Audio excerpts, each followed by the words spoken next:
Compte rendu de la 74e réunion du Conseil de ministres. Le président de la République, chef de l'État, Félix Antoine Tshisekedi Tshilombo, a présidé ce vendredi 9 janvier 2026 à la Cité de l'Union africaine, la 74e réunion du Conseil de ministres. 5 points étaient inscrits à l'ordre du jour, à savoir 1. Communication du président de la République, chef de l'État. 2. Points d'information. 3. Approbation d'un relevé des décisions du Conseil de ministres. 4. Examen et adoption de dossiers. 5. Examen et adoption de textes. La communication du président de la République a porté sur 2 points principaux, à savoir 1. Du regard sur les perspectives macroéconomiques de la République démocratique du Congo. Le président de la République a commencé par attirer l'attention du gouvernement sur l'état de notre conjoncture macroéconomique tel qu'il ressort des données officielles et du cadrage macroéconomique contenu dans la loi des finances pour l'exercice 2026 qu'il a promulguée. Cette situation appelle une vigilance accrue ainsi qu'une action gouvernementale rigoureusement coordonnée.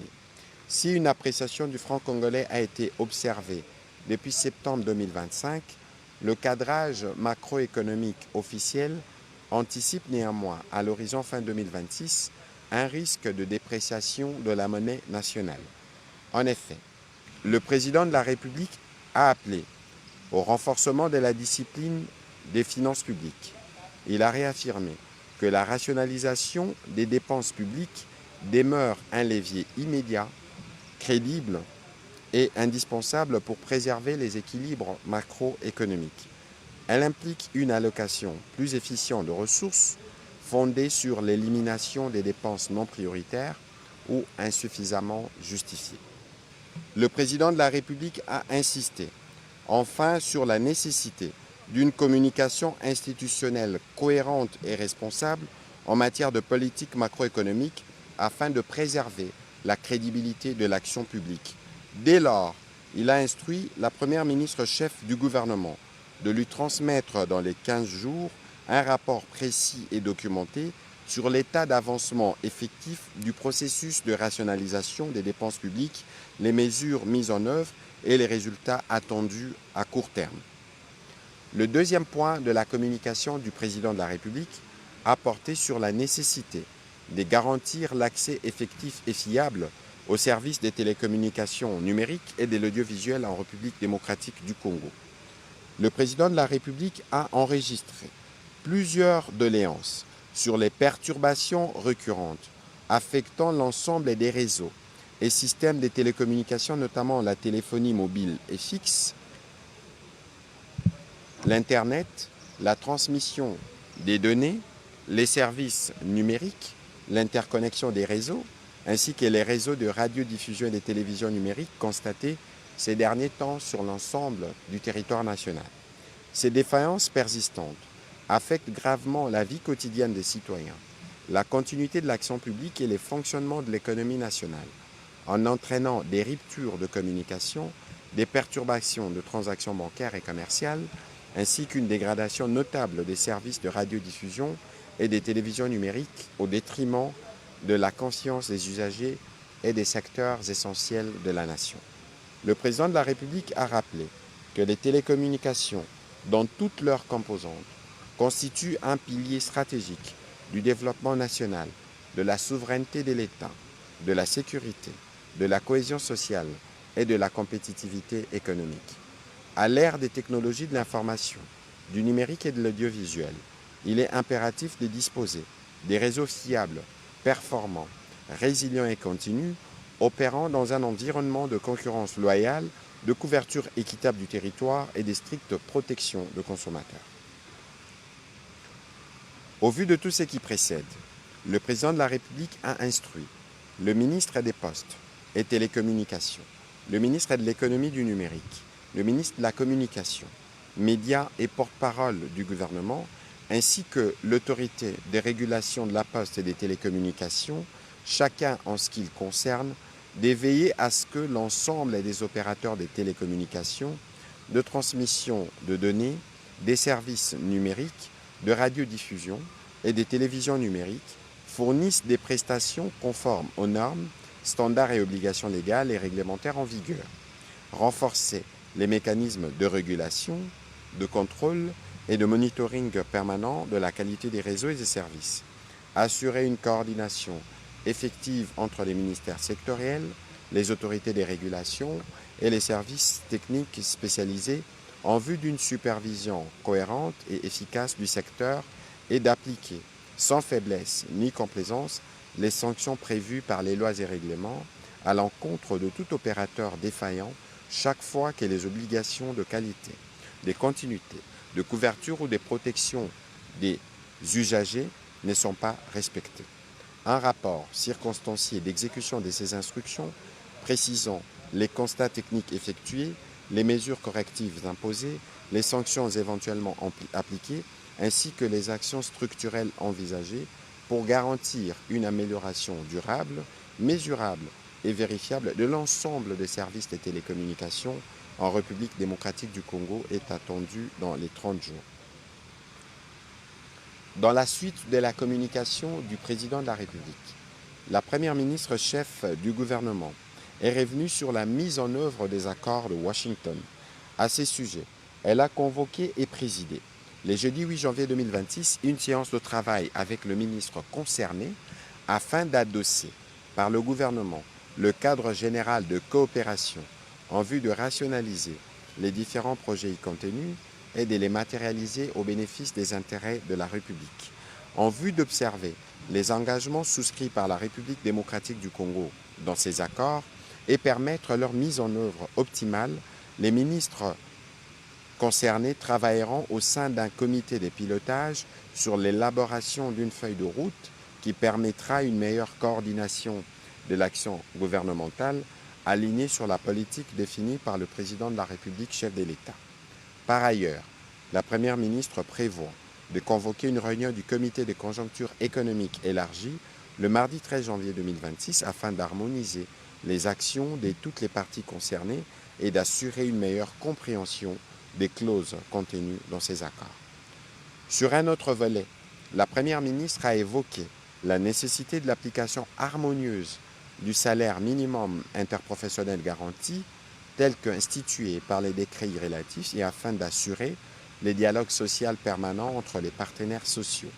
Elle a annoncé l'organisation d'une séance de travail avec les responsables des différentes corporations de l'intersyndicale du travail le lundi 12 janvier 2026 à la primature afin de permettre au gouvernement de prendre en compte les préoccupations du monde du travail 6 mois après la prise du décret sur les réajustements du SMIC et ce, avant la convocation d'une réunion du Conseil national du travail pour harmonisation.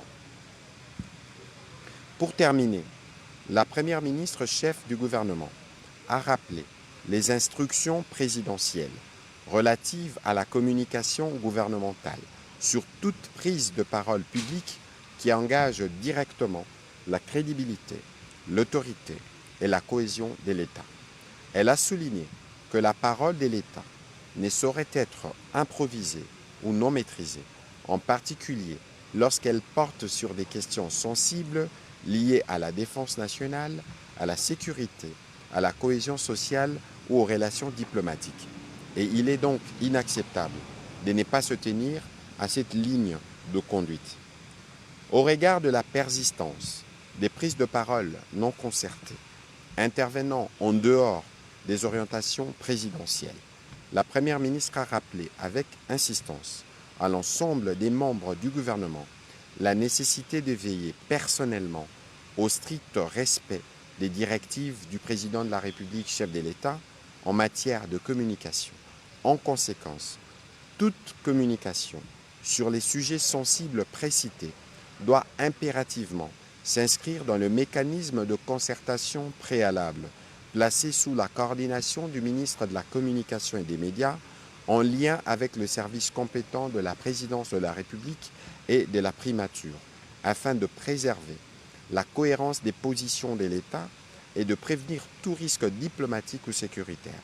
Elle a demandé aux ministres d'en assurer l'application rigoureuse au sein de leurs cabinets respectifs. Le président de la République, chef de l'État, a, en appui à la communication de la Première ministre, lancé une mise en garde sévère aux membres du gouvernement qui ne se soumettront pas aux mécanismes établis au niveau du ministère de la Communication et des Médias. Au deuxième chapitre du Conseil des ministres de ce jour, relatif aux points d'information, État et administration du territoire, le vice-premier ministre, ministre de l'Intérieur, décentralisation, sécurité et affaires coutumières, a présenté au Conseil les rapports sur l'État et l'administration du territoire national. Au cours de la semaine qui s'achève, l'état d'esprit de la population a été notamment marqué par la suite attendue après les rapports des experts de l'ONU sur la situation sécuritaire dans la partie est de la République démocratique du Congo, surtout en termes de violations flagrantes des droits de l'homme et des pillages. Au plan politique, le Conseil des ministres a été informé du rapport de la mission officielle interinstitutionnelle qui a évalué les conditions préalables à la tenue de la 13e session de la conférence de gouverneurs dans la ville de Bandundu en province du Kwilu. La mission a constaté des avancées significatives dans les préparatifs et confirmé et suggéré la date plutôt de la tenue de la dite conférence.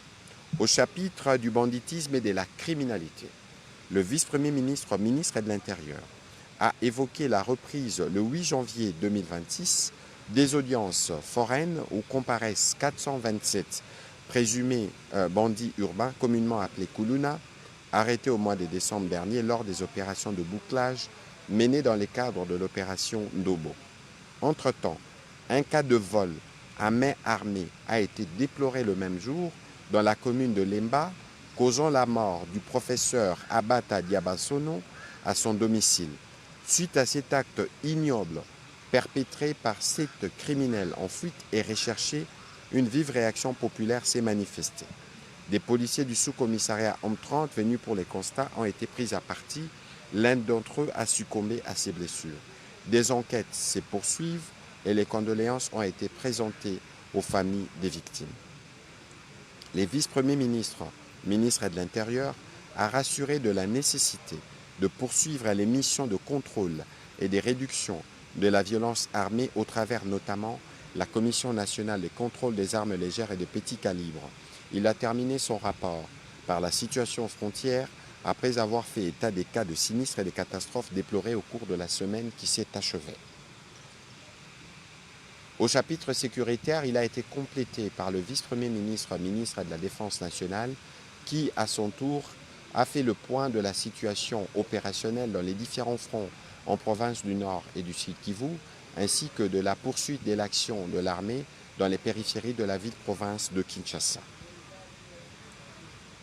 Évaluation de la situation récente sur le marché d'échange ainsi que de biens et services. Les gouverneurs de la Banque centrale, intervenant comme invités au Conseil de ce jour, a brossé les développements de la conjoncture économique du pays. Il a indiqué que l'environnement économique intérieur est marqué par la tendance à la stabilisation des principaux indicateurs macroéconomiques tirés par les mesures de politiques économiques de la Banque centrale du Congo. Au cours de la première semaine de janvier 2026, le taux d'inflation hebdomadaire s'est établi à 0,26% contre 0,32% une semaine plus tôt. Cette évolution reflète l'atténuation progressive des pressions saisonnières observées en fin d'année dans un contexte de normalisation graduelle de la demande après les festivités. Elle traduit un net ralentissement du rythme de formation de prix, témoignant d'un environnement macroéconomique plus stable. À l'ouverture du 2 janvier 2026, le taux d'échange s'est établi à 2181,39 francs congolais pour $1 américain sur le marché interbancaire et à 2310,32 francs congolais sur le marché parallèle. Par rapport à la semaine du 26 décembre 2025, le franc congolais a enregistré une appréciation de 1,9% à l'interbancaire contre une dépréciation de 0,50% au parallèle. Comparativement à fin décembre 2024, la monnaie nationale s'est appréciée de 30,44% à l'indicatif et de 24,099% au parallèle. En rythme hebdomadaire, les cours mondiaux des principaux produits de base intéressant l'économie congolaise se sont bien comportés. le gouverneur de la Banque centrale du Congo a réitéré ses recommandations allant dans le sens du maintien d'une coordination étroite entre les politiques monétaires et budgétaires afin de préserver la stabilité macroéconomique et le pouvoir d'achat intérieur et du renforcement de suivi des facteurs de liquidité susceptibles de perturber le fonctionnement des marchés en début d'année. Au chapitre santé, le ministre de la Santé, Hygiène et Prévention sociale a fait le point de la situation épidémiologique en République démocratique du Congo, spécifiquement la tendance baissière observée que ce soit pour le choléra et les mpox. Et face à ces épidémies, le ministre de la Santé a précisé que les actions de riposte sont en cours et poursuivent pour les éradiquer sur toutes les parties du territoire concerné. Note d'information relevant du secteur du budget. Le vice-premier ministre, ministre du budget, a présenté la loi des finances telle que promulguée le 29 décembre 2025 par le président de la République après adoption en termes identiques par les deux chambres du Parlement. Ces processus a consacré, une fois de plus, la consolidation de la discipline budgétaire engagée par le gouvernement, ainsi que le respect des exigences de la Constitution et de la loi relative aux finances publiques, renforçant ainsi la crédibilité de l'action publique. Ces budgets 2026 présentés en équilibre, en recettes et en dépenses, à un équivalent de 22 milliards de dollars, prend en compte les priorités du gouvernement inscrites dans son programme d'action, axées notamment sur la sécurisation du pays, la stabilisation et de la transformation structurelle de l'économie, ainsi que la poursuite des politiques sociales majeures comme la couverture santé universelle et la gratuité de l'enseignement primaire prônée par le chef de l'État.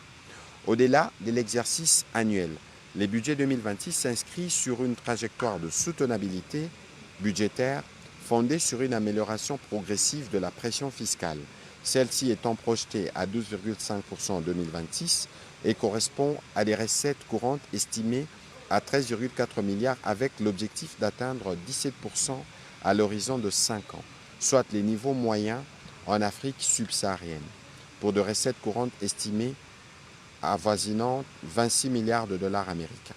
Cette trajectoire permettra, à l'horizon 2030, de dégager des marges budgétaires en vue de financer sur ressources propres les priorités de l'État. À ce titre, au cours de cette année 2026, les administrations financières devraient doubler les efforts pour mobiliser davantage les recettes en vue de se mettre sur cette trajectoire qui permettra aisément au gouvernement de financer ses priorités par les ressources propres.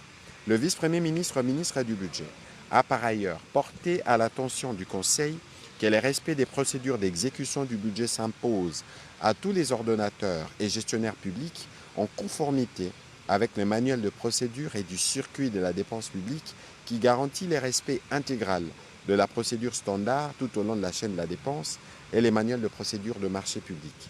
Il a terminé en annonçant le lancement progressif de la déconcentration et de l'ordonnancement avec 9 ministères pilotes. Ils exerceront à titre pilote les fonctions d'engagement, des liquidations, d'ordonnancement de leurs dépenses sous la régulation des crédits et les contrôles budgétaires du ministre ayant les budgets dans ses attributions, ainsi que sous la régulation de la trésorerie assurée par le ministre ayant les finances dans ses attributions, garantissant ainsi la cohérence globale et l'exécution budgétaire, a-t-il conclu. Note d'information relevant du secteur de la formation professionnelle. Le ministre d'État, ministre de la formation professionnelle, a présenté au Conseil une note d'information à 2 volets. Le premier volet a porté sur l'évaluation du premier cycle des formations gratuites en apprentissage de métier, tant pour les dépendants de militaires et policiers que des inscrits de la première édition de la foire de la formation professionnelle organisée à Kinshasa du 24 au 26 octobre 2024. En effet, le premier cycle prévu en 4 étapes s'était fixé comme objectif de former gratuitement 10 000 jeunes à raison de 2 500 par session. À ces jours, les objectifs assignés ont été largement dépassés, car en plus de 1 500 apprenants qui ont suivi leur session à travers différents centres du 15 février au 11 décembre 2025 auprès de centres publics, privés et agréés, 13 496 jeunes, dont 9 624 hommes et 3 872 femmes ont été formés.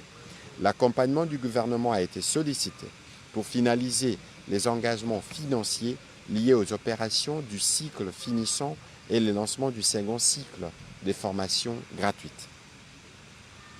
Par ailleurs, le Conseil a été informé du lancement des travaux de construction d'un centre de formation professionnelle au camp Ex-Mobutu le 11 décembre 2025 en partenariat avec l'église de Saint de Dernier Jour et la fondation Vodacom pour l'encadrement des dépendants des militaires et policiers par l'apprentissage des métiers.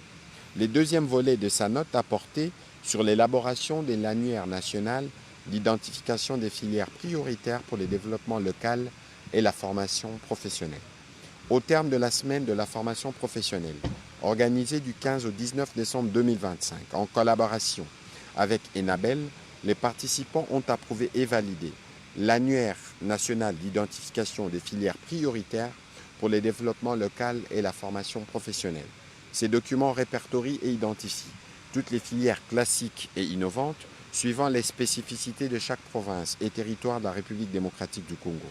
Ceci offre l'avantage de permettre au ministère et à tous ses services d'orienter les filières dans tous les coins du pays en vue de résorber les besoins locaux en main-d'œuvre et de les fixer comme critères d'agrément des centres à ces niveaux. Pour terminer, le ministre d'État, ministre de la Formation professionnelle, a salué les succès de la tenue de la conférence sino-congolaise sur la formation professionnelle le 22 décembre 2025. Les deux parties ont convenu de déployer des dispositifs de formation mobile dès les mois d'avril 2026 et de pérenniser l'initiative. La prochaine édition est projetée pour le premier trimestre 2026. Le Conseil a pris acte de cette note d'information. Note d'information relevant du secteur de l'environnement. La ministre de l'Environnement, Développement durable et nouvelle économie du climat a informé le Conseil de l'urgence d'appuyer et de conforter les leaderships de la République démocratique du Congo au sein de l'autorité du bassin du lac Kivu et de la rivière Ruzizi.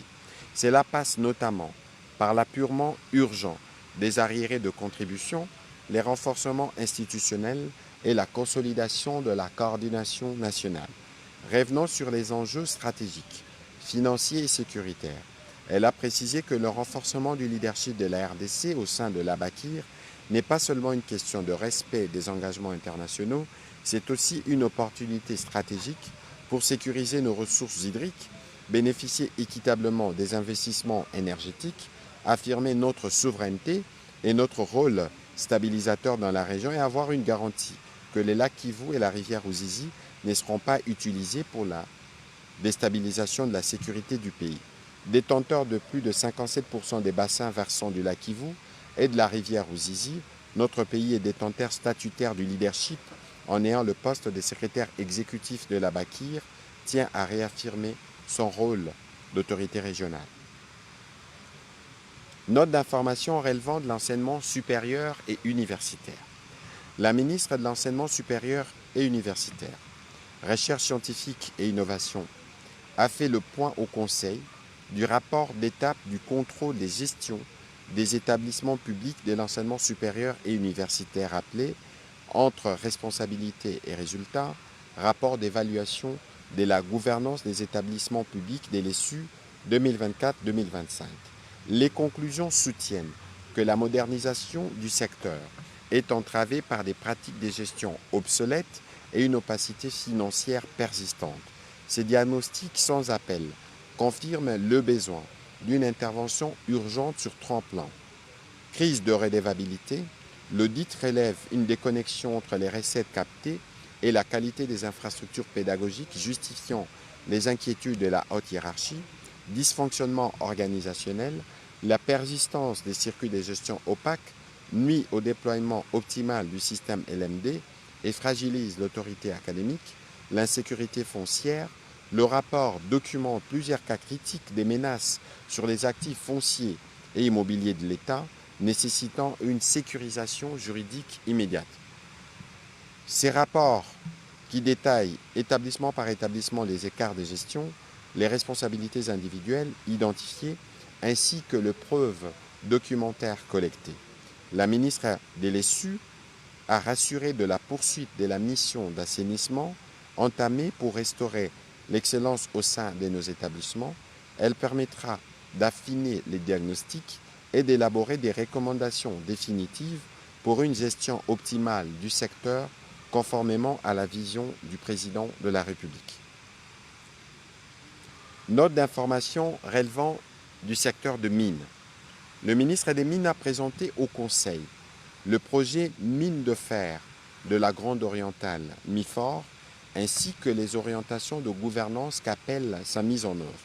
Ces projets visent à structurer, pour la première fois à l'échelle industrielle, la mise en valeur du potentiel de minerai de fer, dont les ressources cumulées sont estimées entre 15 et 20 milliards de tonnes avec une teneur moyenne supérieure à 60%, positionnant notre pays parmi les principaux détenteurs mondiaux des ressources ferrifères encore inexploitées à grande échelle. Au-delà de l'exposition minière, MIFOR est conçu comme un projet d'architecture économique nationale, reposant sur la transformation progressive d'une ressource minérale stratégique en infrastructure souveraine, puis en recette durable, et enfin en stabilité macroéconomique et développement territorial équilibré.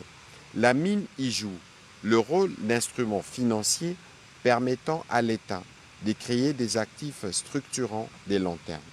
La phase initiale du projet est dimensionnée sur une capacité de production de l'ordre de 50 millions de tonnes par an, extensible jusqu'à 300 millions de tonnes, à deux niveaux comparables aux grands bassins ferrifères internationaux. Cette phase intègre non seulement l'extraction du minerai, mais également des unités de transformation industrielle, ainsi que la mise en place d'un corridor logistique multimodal structurant, combinant rail, lourd, transport fluvial sur les fleuves Congo et accès aux ports et en eau profonde de Banana. Le ministre des Mines a aussi présenté les bénéfices chiffrés de ce projet.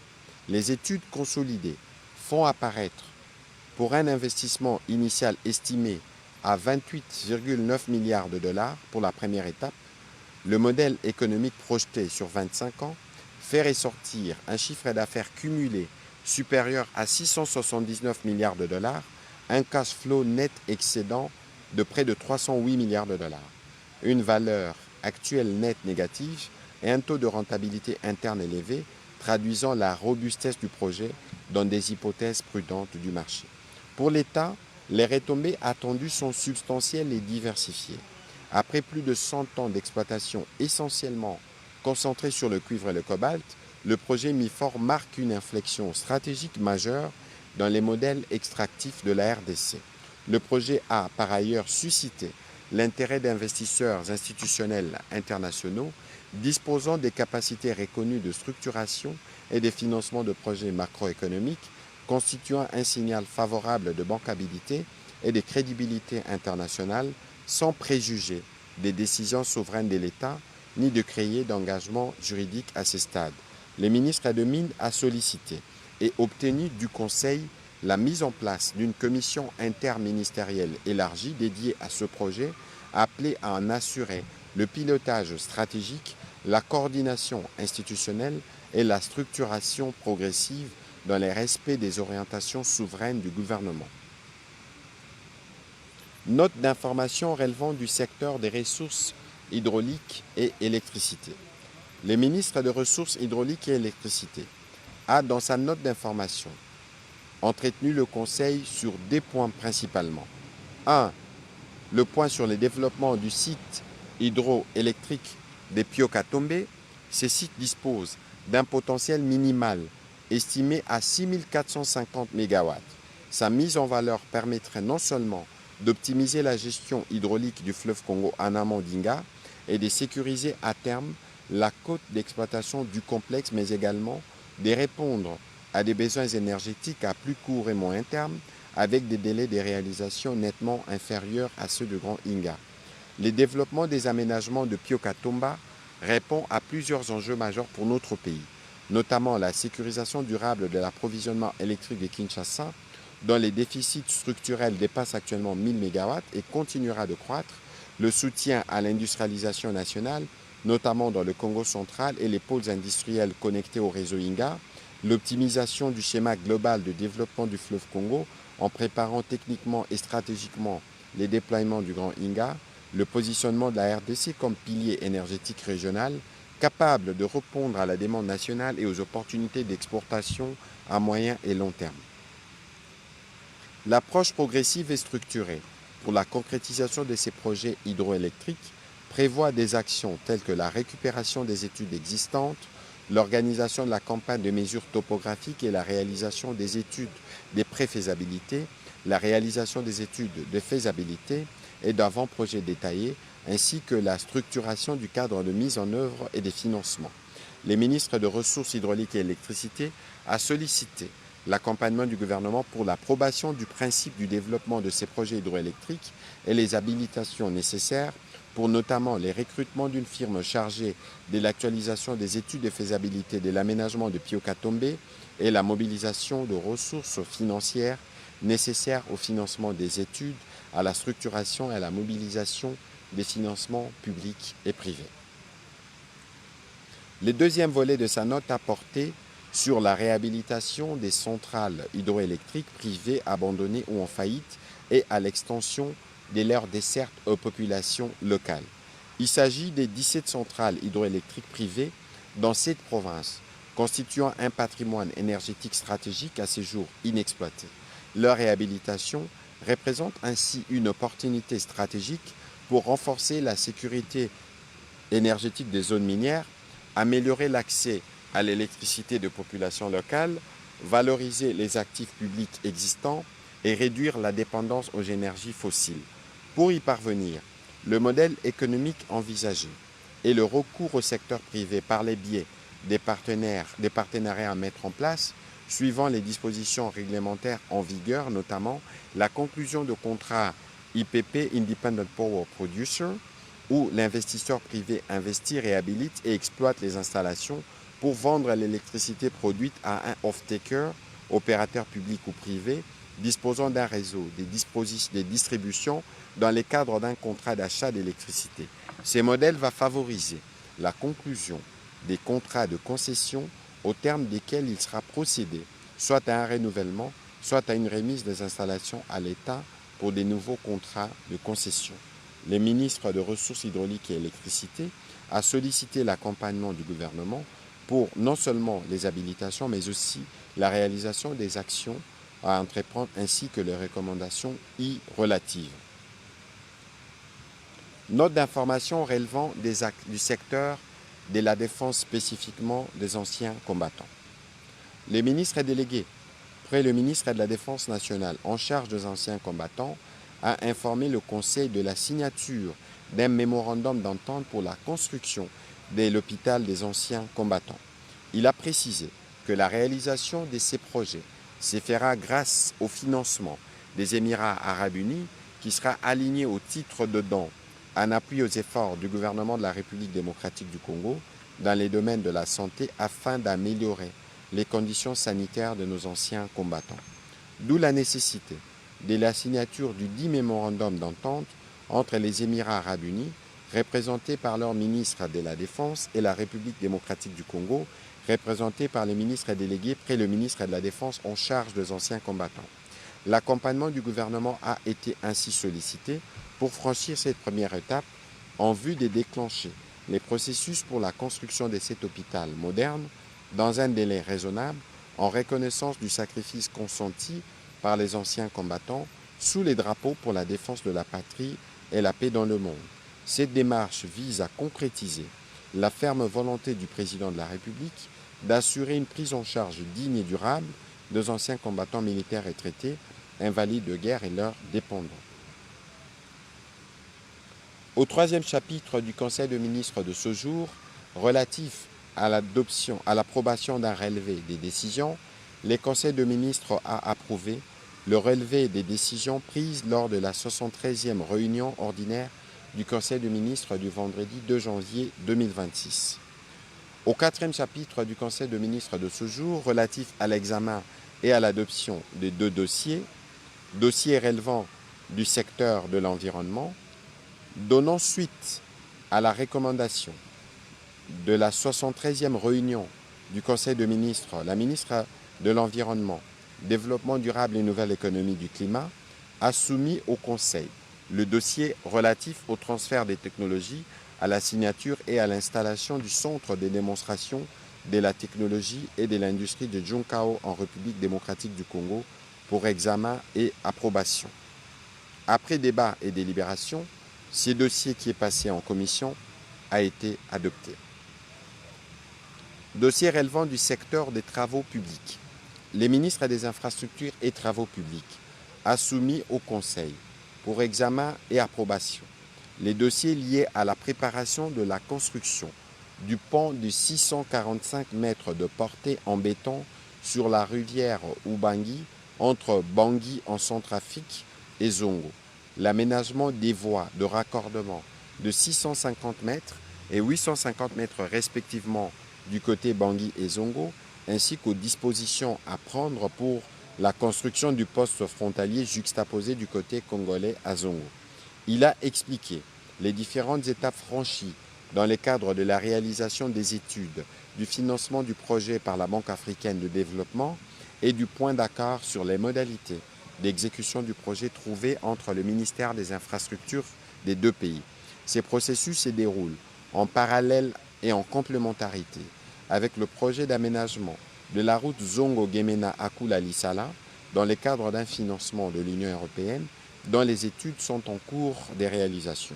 Considérant les fonctionnements et les avantages d'un poste frontalier juxtaposé du côté congolais à Zongo, conformément aux principes de la CEAC et de la nécessité de poursuivre les préparatifs de cet important projet, le ministère des ITPR a recommandé la mise en place d'une commission conjointe d'experts à désigner par le ministère de l'Intérieur, des Transports, des Finances, de l'Aménagement du territoire ainsi que des Affaires foncières.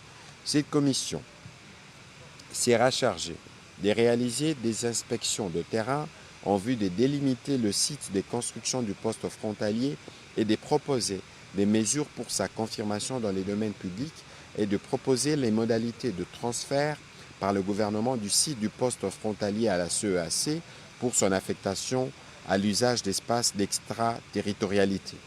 Après débat et délibération, le Conseil a adopté ces dossiers. Au dernier chapitre du Conseil de ministres de ce jour, relatif à l'examen et à l'adoption de textes, un texte a été soumis à l'examen du Conseil. Il s'agit du projet d'ordonnance-loi portant prorogation de l'état de siège dans les provinces de l'Ituri et du Nord Kivu pour une période de 15 jours prenant cours le 17 janvier 2026. Après débat et délibération, le Conseil a adopté ce projet d'ordonnance-loi. Commencé à 14h19, la réunion du Conseil de ministres a pris fin à 16h55. Je vous remercie.